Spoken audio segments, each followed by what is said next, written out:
The Houston Texans have a legit shot of making the Super Bowl, and here's why. You're my first interview since I got injured, so you're lucky. You're a good journalist. You can compare your swing, the good one and the bad one, so you can see like the difference. I'd like to notice that, man. I love it, man. I appreciate how good. I'm glad that makes me feel.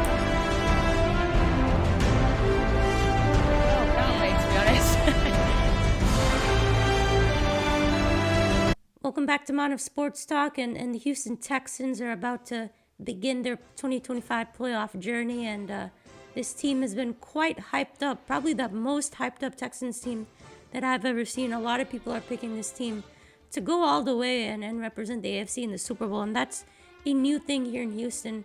But this team is legit, and there are a couple of reasons why that this specific Texans team can go all the way and get to the Super Bowl. It's been a long time, and all Houston can dream of is this team one day winning a Super Bowl.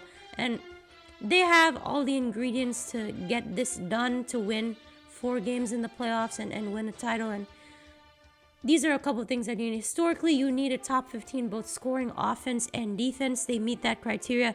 This is the number 2 scoring defense. They would have been number 1 if they didn't, rest all their starters against the Indianapolis Colts. So basically, they are the number 1 scoring defense.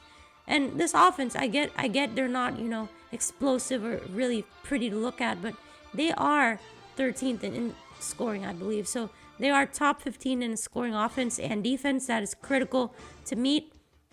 Second is coaching. The Texans haven't had as good of a coach in their history as DeMeco Ryans before.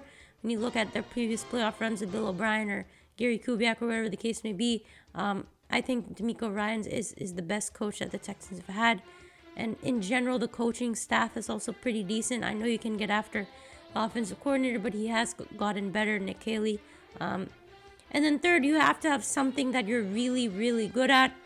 This defense is what the Texans are good at. It's one of the best that we've seen in a really long time. And then fourth is a reliable quarterback. Of course, you need a good quarterback who can make plays, not turn the ball over, and be smart with it. And CJ Stroud has done that for the most part. Yes, there have been times where he's not been that great, but for the most part, he is a reliable NFL quarterback for the Houston Texans. You also need a quarterback rating in the top 15 in general. He meets that. So you have what it takes in that area.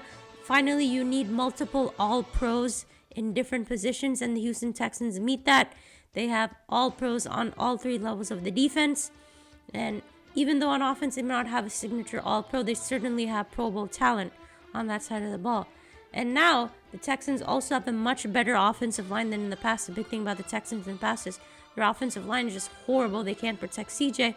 He is one of the least sacked quarterbacks in the league this year. And a big reason for that is also because of his mindset and what he's trying to do. He's not trying to hold the ball too long. He understands the defense that he has on that side of the ball, and he's not trying to take sacks. That is also a big part of it. He has improved dramatically in that aspect. And the Texans have 2 running backs that can get carries and run the ball down the field, and in Woody Marks and Nick Chubb. You have 2 of them. And then you look at what they've done over the course of this season. Obviously, this 9-game win streak to get to 12-5 from 0-3.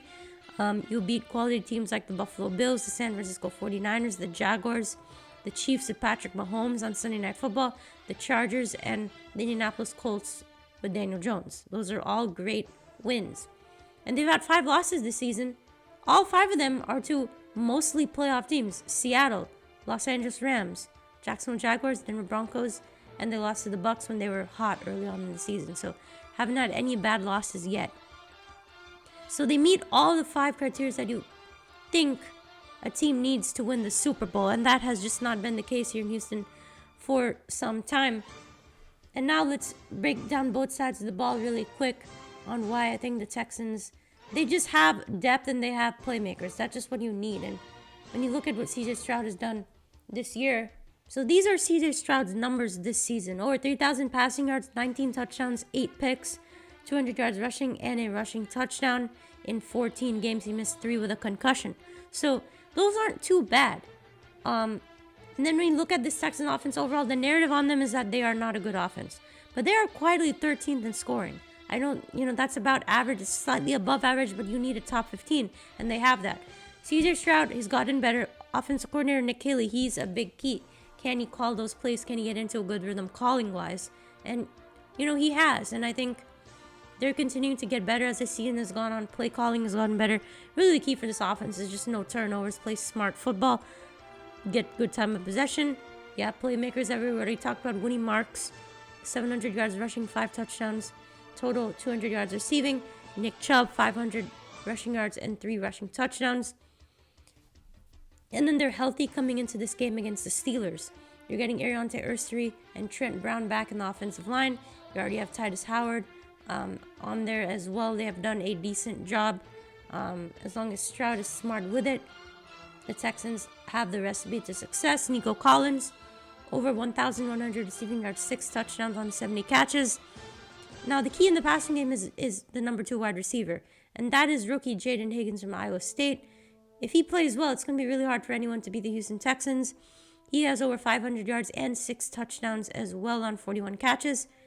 And then you look at the Texans having Christian Kirk and Jalen Noel, Xavier Hutchinson as well. And you have such a reliable tight end in Dalton Schultz in the passing game.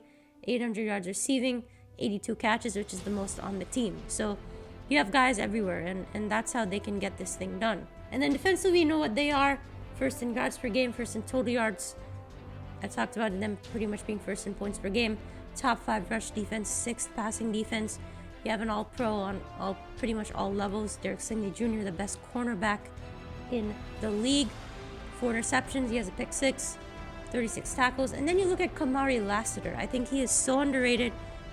He's one of the best cornerbacks in the league. Also 4 interceptions, but he has 62 solo tackles and 91 total tackles as a cornerback is just flat out ridiculous. I don't think I've seen anything like that. They'll be ready for any kind of receiver, whether you look at DK Metcalf or whoever the Patriots have or whoever going in the future. Kalen Bullock, he's really good at safety, 4 interceptions. Jalen Petrie has 4 interceptions. They're hard hitting. You're going to get Jaden Reed back, the rookie safety. And then you look at Azeez O'Shire, the Pro Bowler captain of the defense. Henry Toto, he's been hit or miss, but he's been doing well lately. And then you look at who they have, obviously getting to the passer. Daniil Hunter, Will Anderson Jr., one of the best duos in the league at what they do. Will Anderson, 12 sacks, 10.5 stuffs, 54 tackles. He made it to the Pro Bowl. Daniil Hunter, I think, is probably their best pass rusher. Really surprised he didn't get a Pro Bowl. He did get an All-Pro, though. 15 sacks, 54 tackles. And then you look at who they have on the interior. They are missing Fadukasi, Tim Settle, Mario Edwards. That's a big loss, but they have plenty of depth to go around when you look at Sheldon Rankins or Danico Autry, who can play the position. And then you also have Derek Barnett and Dylan Horton coming off the edge behind Hunter and Anderson. And then Tommy Togiai is obviously a massive part of what they're doing now in the run game. And then you look at the turnover differential. If you're going to be successful, you need to have a turnover differential that is great. Texans are top 5 in turnover differential this year. They are second in turnovers. They only have 12 this year, which is best in the AFC. And they've forced also the second most turnovers in the league as well. When you look at the Steelers game, obviously they're better than the Steelers in every category defensively and almost a good amount of them offensively as well. But going in the future, when you look at the division round, AFC Championship or Super Bowl, they have what it takes. Now, can they perform and get it done and beat the stigma of what has been Houston football teams choking in the clutch? I think they can do it. They haven't won a road playoff game. This is the opportunity to do so against the Steelers and finally make it to that AFC Championship game that this franchise has not made it to yet. This is the team to do it, and this is the best pathway they have. So we'll see what they do. Comment in the comment section what you think about the Texans. And be sure to subscribe, hit the like, and I'll see you next one.